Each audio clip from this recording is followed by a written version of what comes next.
Today, will childcare be an election battleground? Should the government ban laughing gas? And is it possible to abolish poverty? This is Politics Live.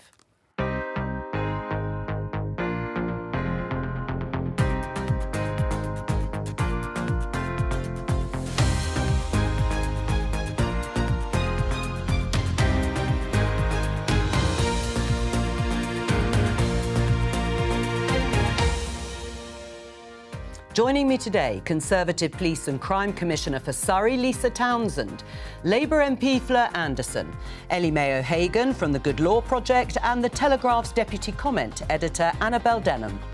Today. When I had my daughter who was 5, I had to quit my job because we couldn't afford childcare. The government says it's provided billions to support families with the cost of childcare, but Labour say they failed. Too many parents are denied the opportunity to work the jobs they'd like, to give their children the opportunities they'd like. Because again and again, they're let down by the high cost and low availability of childcare. A review for the government stops short of recommending a ban on laughing gas. We'll hear why this professor says a ban would be misguided. And they were excluded from last year's tournament, but should Russian tennis players be welcomed at Wimbledon this year?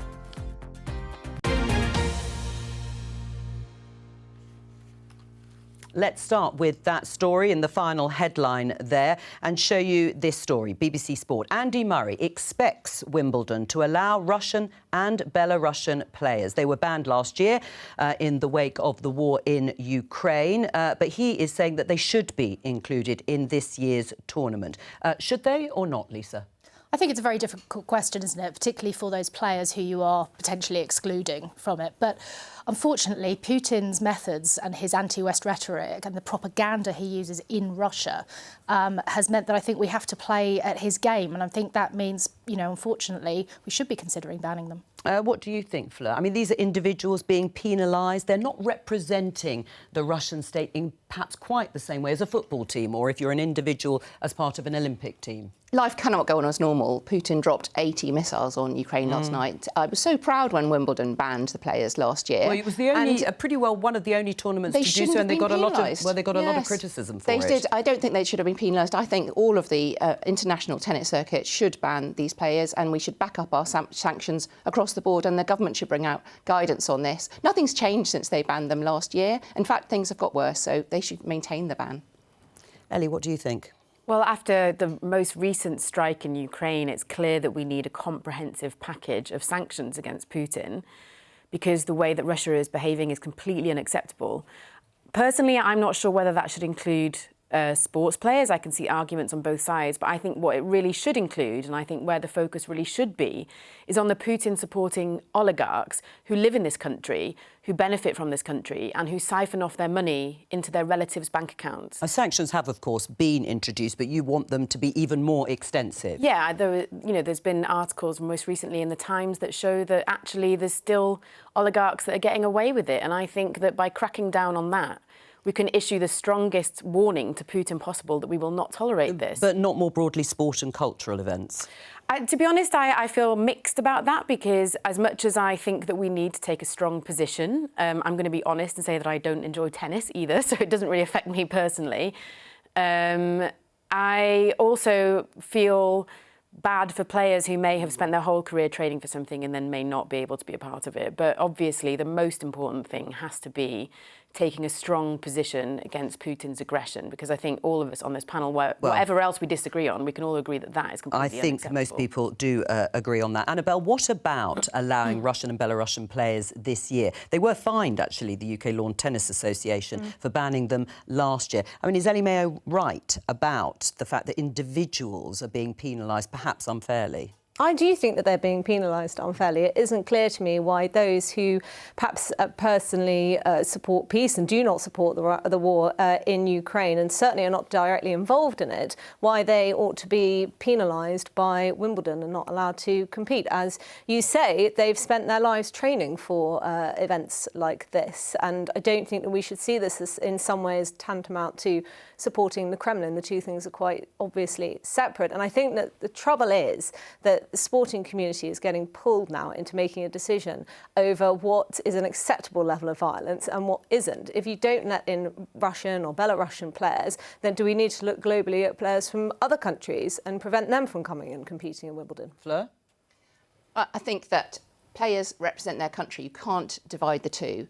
There's a clear dividing line between a country invading another country and saying, actually, you cannot now benefit in any way from international plaudits of being on the international circuit. But I do think it's up to the international tennis board should have said this as well, and they shouldn't be penalising Wimbledon. And we should have these sanctions should be backed up by every single means possible. Right, would you like to see other tournaments banning Russian and Belarusian players? Ukrainian tennis player has said it should continue certainly at Wimbledon, but would you like to see it more broadly? We should look across all sporting events, and there should be better government guidance, I think, to make sure that it's not just down to each individual sport to have to choose, but I think we should stand solidly in support of the Ukrainian people, which we say we do in Parliament, we say we do in our communities. We've welcomed so many Ukrainians, and it's horrifying to those Ukrainians that we have in our communities to be also allowing Russians to be still competing in events like this.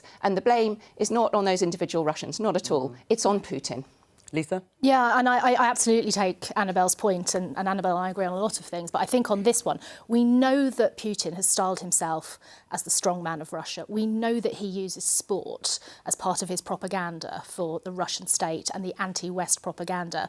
And unfortunately, in a position that we're in, particularly with, as Fleur says, you know, everyone within the international community stands together on this issue. I do think, actually, there is a special case for saying sport should just ban Russian players. Let's talk about childcare, because it looks as if it is going to be a key battleground at the next general election.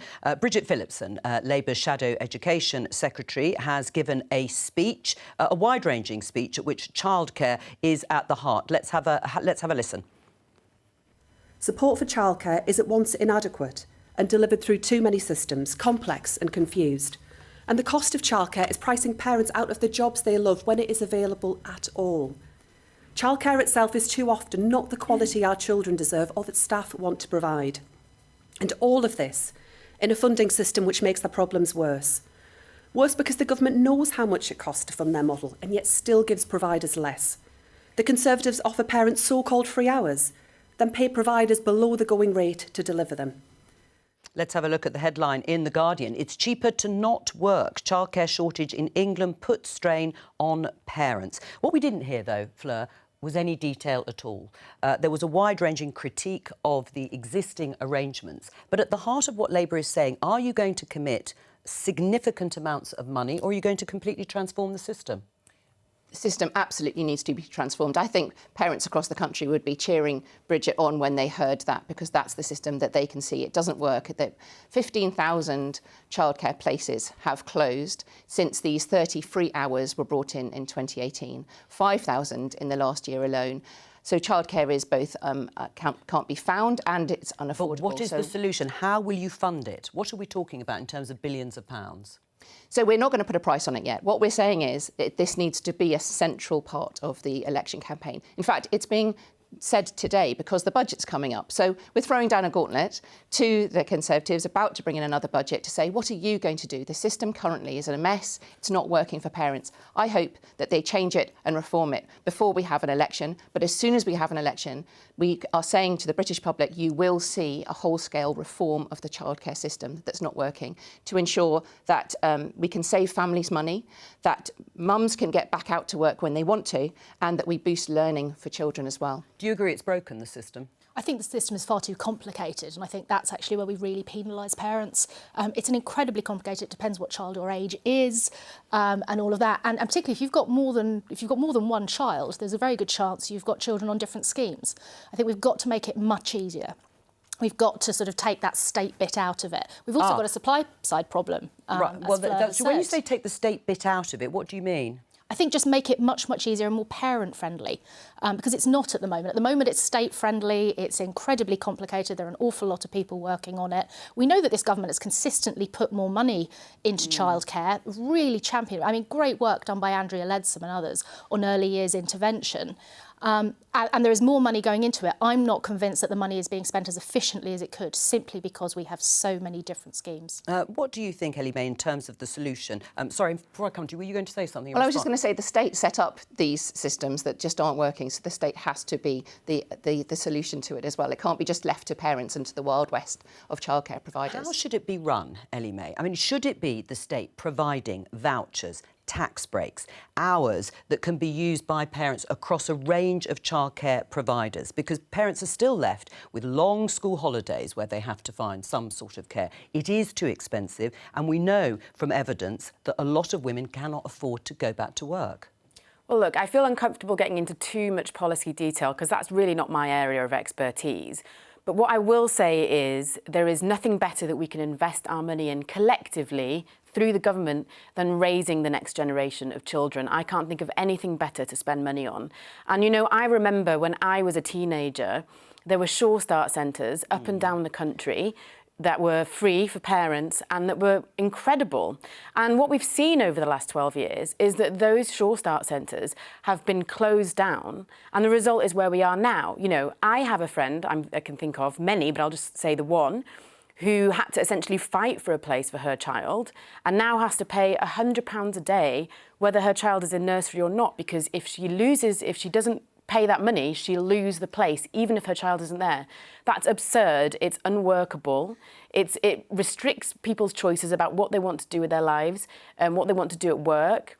And I think, really, this is down to the government. I think, what's the point in having a government if it doesn't help people live good lives? And providing good childcare and providing them choice is part of that. Annabelle? The state is largely responsible for the unholy mess in the childcare sector at the moment, so it really isn't clear to me how it can be the solution. What we've seen since the 1990s, when childcare was largely a private and charitable matter, is growing government involvement in the sector to a point where now we're spending £6 billion a year on subsidies. By some estimates, what the Labour Party are considering might double that amount, and yet you have very high out-of-pocket costs for parents. So what we need to do first is have a fundamental rethink of what childcare is there. Why does it exist? Why is the government getting involved? What is the justification for putting taxpayer funds towards it? Why is the state so keen on having children in heavily regulated childcare settings rather than at home? Why the obsession with female labour market participation? It's absolutely right that some women are being pushed out of the workforce because childcare costs are exorbitant, but there are a lot of women, surveys show, who actually want to spend more time at home with their children. So what we need to do, rather than pumping yet more money into the childcare sector, is look at ways that we can deregulate. And this doesn't mean total deregulation, removing the government altogether from the childcare sector. It just means bringing us more in line with what you have in Europe on areas like teacher-to-child ratios. And that can bring down cost and increase supply and therefore choice for women. More in line with Europe would actually be more state intervention, which in Europe we see that women and parents have far lower percentage that they have to pay out in childcare costs altogether. The average childcare cost is 23% of a two-parent family, which is exorbitantly high, but it's not the same in other countries where they have cracked this. And that's why Labour has said, yes, we're going to wholly reform that system. We're looking at other countries. Bridget's been travelling to other countries like Australia to look at what we can learn from places where they have got it far more right for parents. But in those areas, they have looser restrictions. They have huge amounts of different options along the way.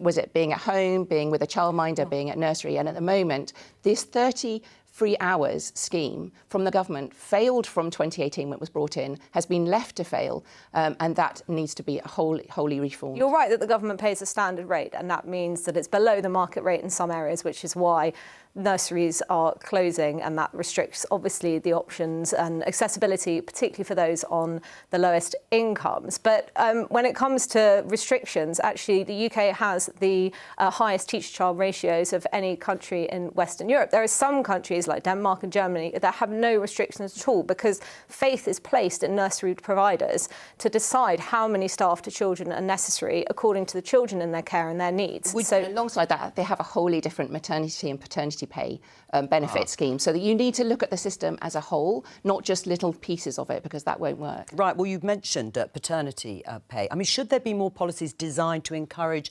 fathers to stay at home and perhaps, given the choice, that women could go back to work? Yeah, I think there are. I mean, we talk about this often as a women's debate, and it shouldn't be a women's debate because, of course, men are parents too. And I do get worried that we sort of just talk about this as a female policy issue. And there's absolutely instances we know where women are prevented from going back into work, and particularly with the cost. But we see that with men as well. There are some excellent examples of private sector organisations who are doing brilliant work around this. And I think that we should be encouraging them as well to get more involved in this policy debate, because we can learn an awful lot from the private sector around what they've done around advancing maternity and paternity. Right. Well, I mean, should there be more state paternity pay in order to allow fathers, dads to stay at home for longer than 1 or 2 weeks? Yeah, absolutely. And, you know, coming back to this idea of government or not government, I say again that the point of a government, the reason that we vote in and elect governments is to represent us and to act in our best interests. And that means providing services like hospitals, like schools, like childcare, like fixing our roads from potholes. These are the things that we elect our governments to do, and we should expect them to do it. We shouldn't just palm it off to another part of society and say, so well, no private sector involvement at all and no private sector providers in this sense? I don't see what is so wrong with what I remember from previous years, where the government opened lots of different Sure Start centres that worked really well, that provided for children. Well, Sure Start centres were centres that were opened in disadvantaged areas and were supposed to help families, just to explain to viewers, from probably the moment they were born, in fact, in helping mothers to toddler age. They were criticised, inevitably, that they were being accessed by families who could afford, perhaps, to pay for some of their childcare. Would you accept that? Yes, but it doesn't mean that you can't look at that as an example of government-run childcare being possible and working. And what we've seen, actually, over the last 12 years, to me, I feel like the evidence is extremely clear. We had a system, it wasn't perfect, but it worked. And what's happened over the last 12 years is that system has been dismantled and now we're in total chaos. Do you agree about the Sure Start? Because actually it did work for many, many families. And perhaps the state is the answer, fully providing that sort of childcare. Certainly, I think that the state should be offering support to those on the lowest incomes. And the big problem with the subsidy at the moment and increasing those free hours is that the uptake has primarily been among the middle classes. And I am not very comfortable with the idea that we're hiking taxes on those on lowest incomes in order that we can subsidise childcare for those who would pay for it anyway. That's one of the key risks. Instead, I think what we should be doing is handing vouchers to parents, particularly targeting it to those most in need, handing them vouchers and allowing them to spend that voucher according to what best suits their needs. Well, I mean, there was a system flexibility. like that under Gordon Brown. Of course, there was a childcare voucher scheme. It was worth up to about £2,500 a year and used by more than 300,000 families. Would you be in favour on that?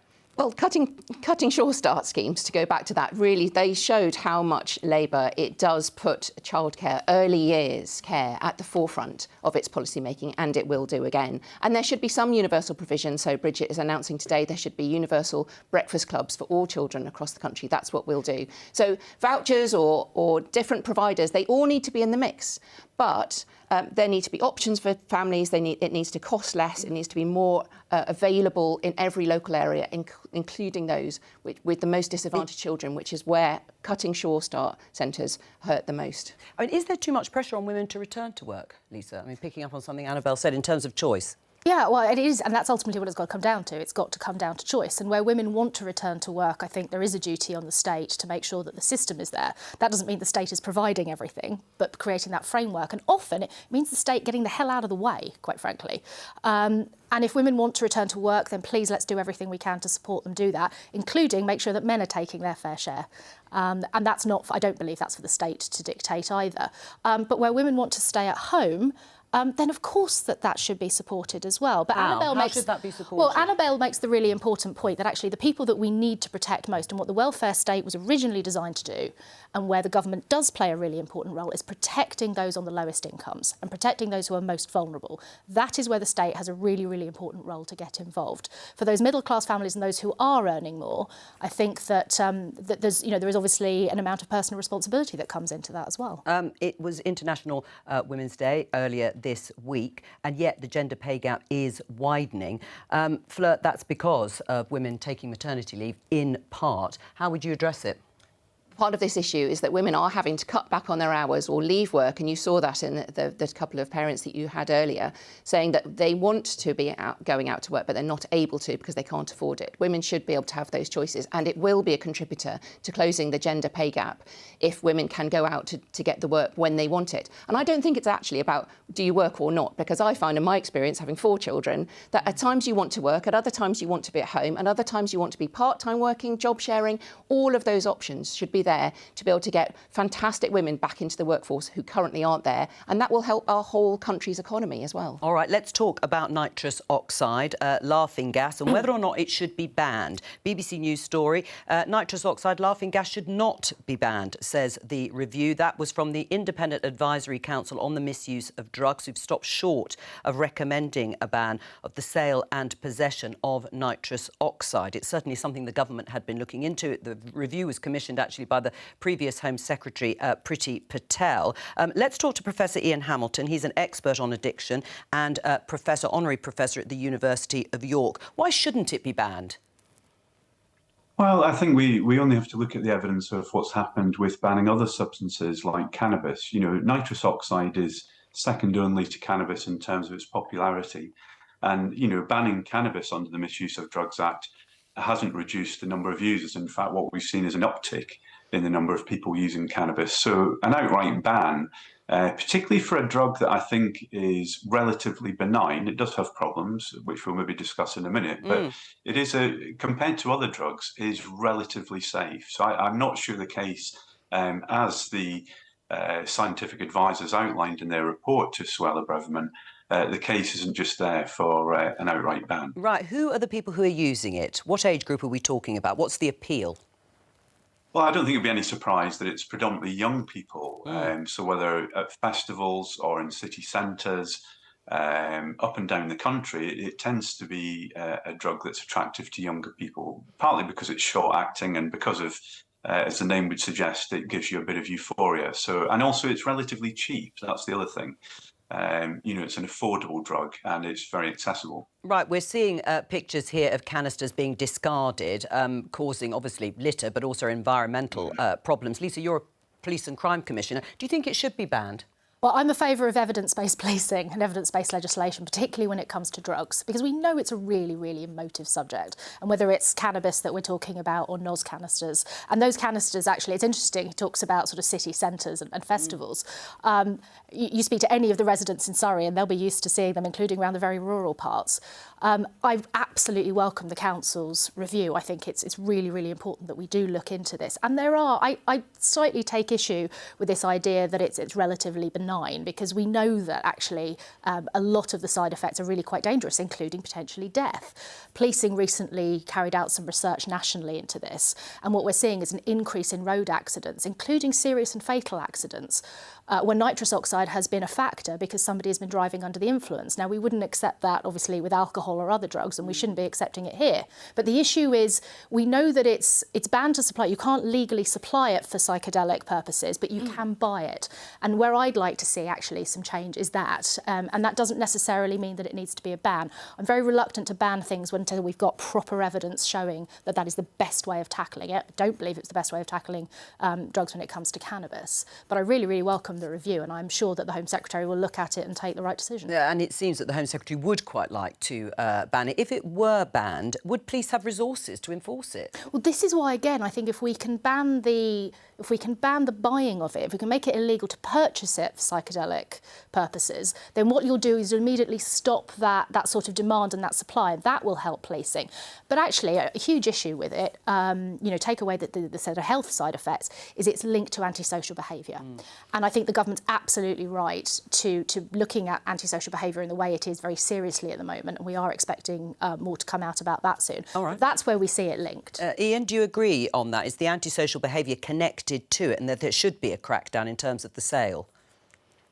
Yes, and as you're saying, you know, that it doesn't need to be an outright ban. I think, you know, we've not banned alcohol because people litter streets with cans, you know, so I think there's as the scientific advisors recommend, there's an educational component to this.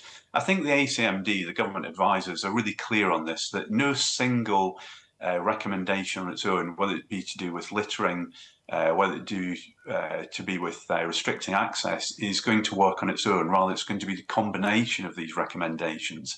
So, I think this generation, more than any, surely is more environmentally aware than any other. So I think, a bit of education, both in terms of littering, but also of some of the harms and effects. But we have to have a sense of proportion about this. I'm really concerned that, we're, for information like this around a drug like nitrous oxide, the public health information and any official information needs to be credible.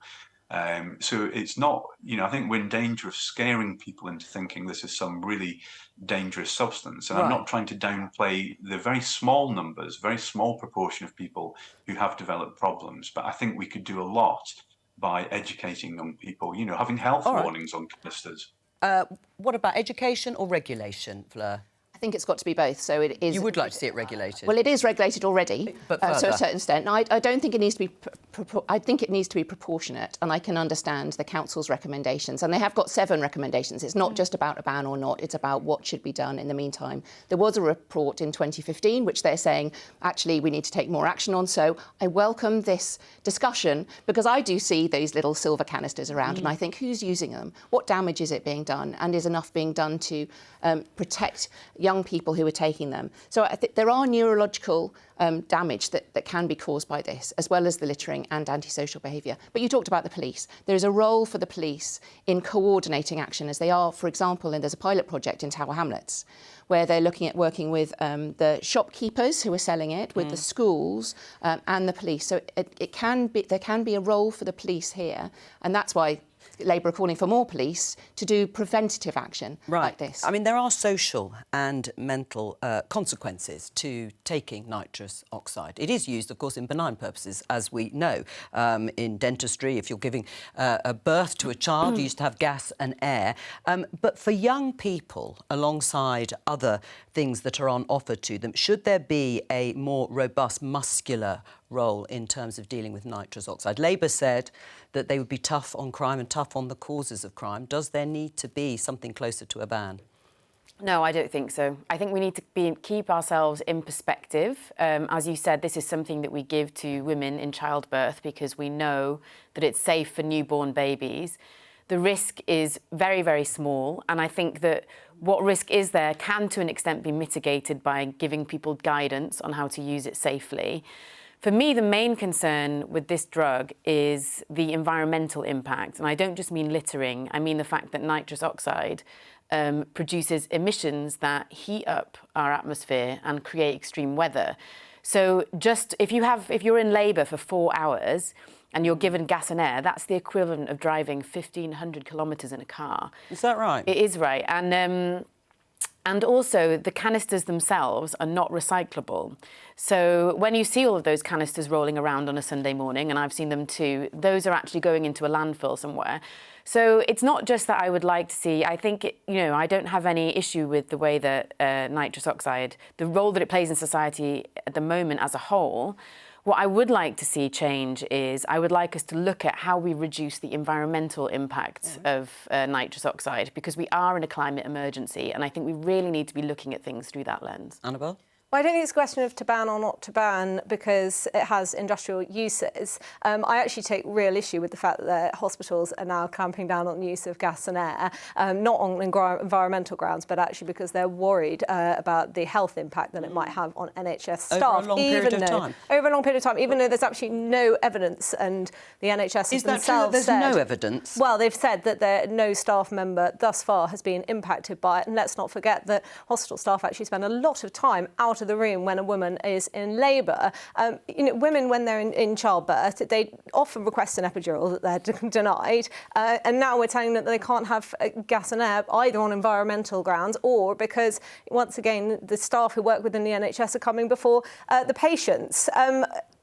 Ban is not necessary as well because we already have, as we've discussed, certain restrictions on the sale and the supply and the production of nitrous oxide. We can't enforce the drug laws that we already have. Why are we looking at introducing more? And why is it that we've just found ourselves in this perpetual cycle of banning things? You know, anything that the government seems not to like, it just wants to clamp down on and ban. And I think that we really should retrench from that. Yeah, Ian, more broadly then, does it ever really work, banning drugs?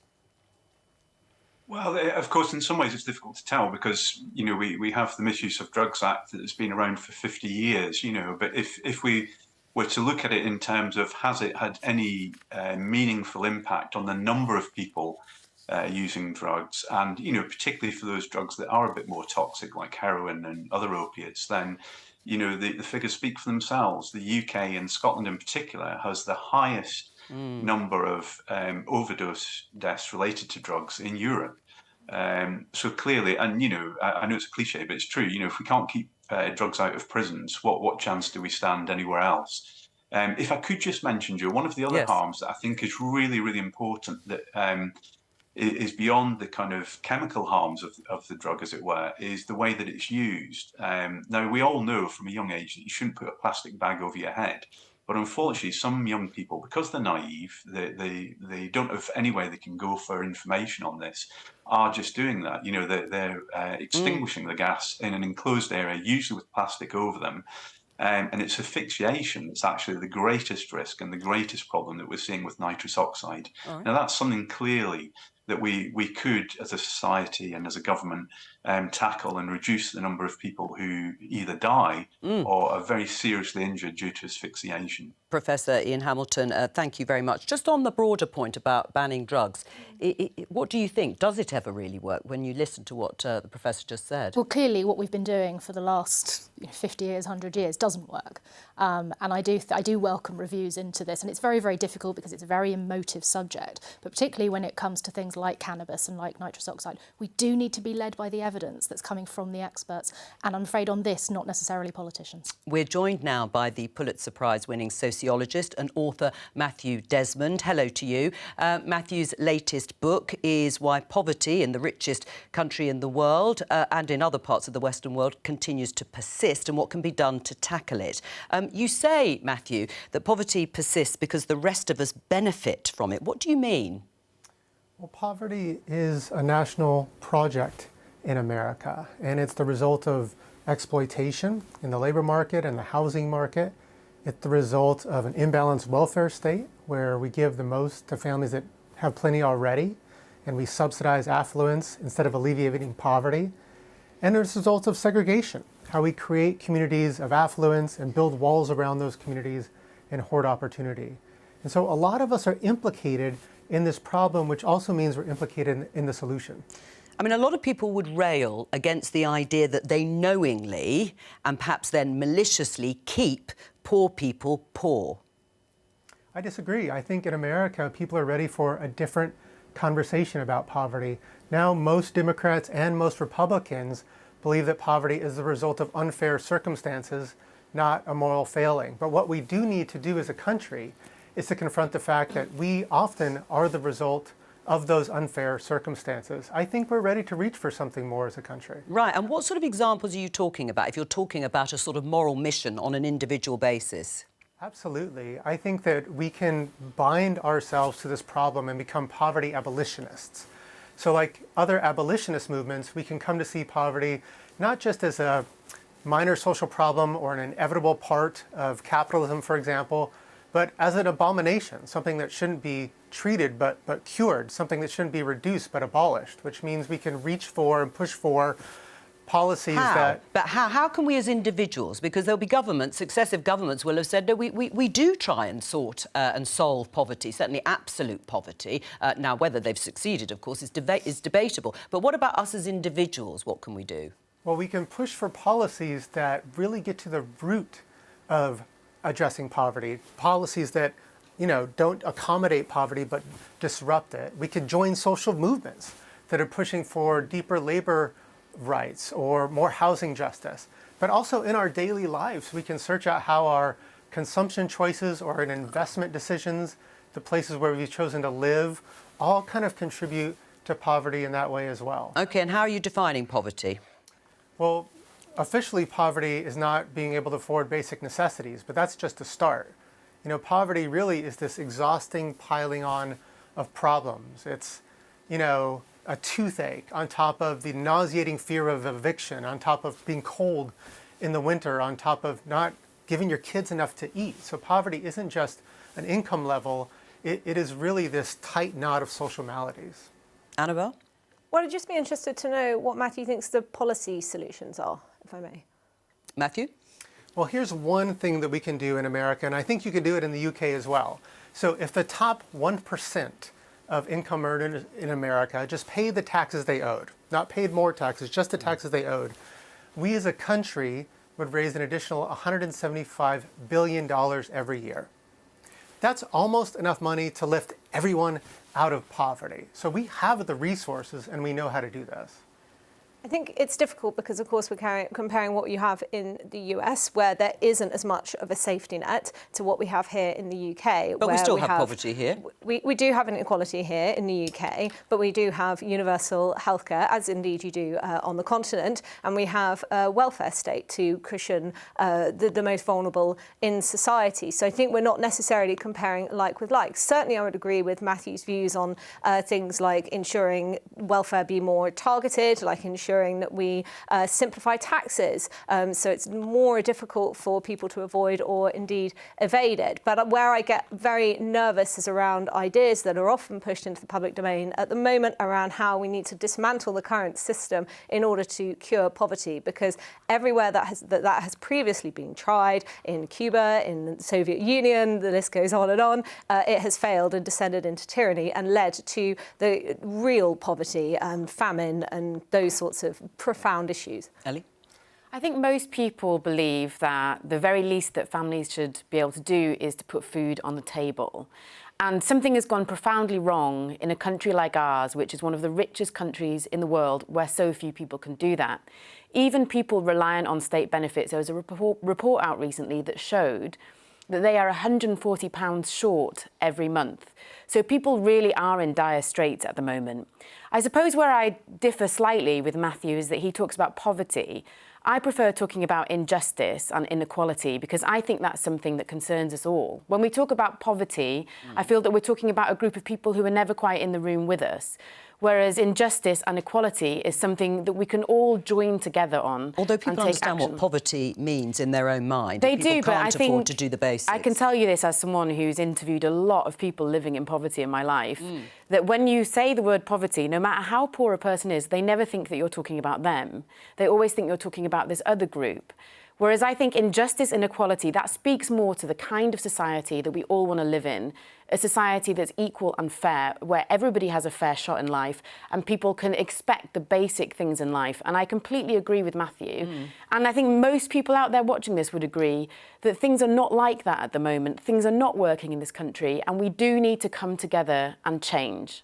Would you become a poverty abolitionist, to use Matthew's term? Labour have committed to eliminating poverty, but what does that actually mean? I think I am a poverty abolitionist, actually, if you want to give it that name. One reason why I've become an MP is because of the poverty and inequality that I've seen in my community in London. So I think that I like the ambition of Matthew, and I really welcome the debate here, to say that's what we should expect of our politicians, and that's what we should expect of policies, is that what will they do to get rid of child poverty? I don't think anyone would Which has argue. risen over the past decade. It's risen over the past years, and so that's what we should say. Are the policies working?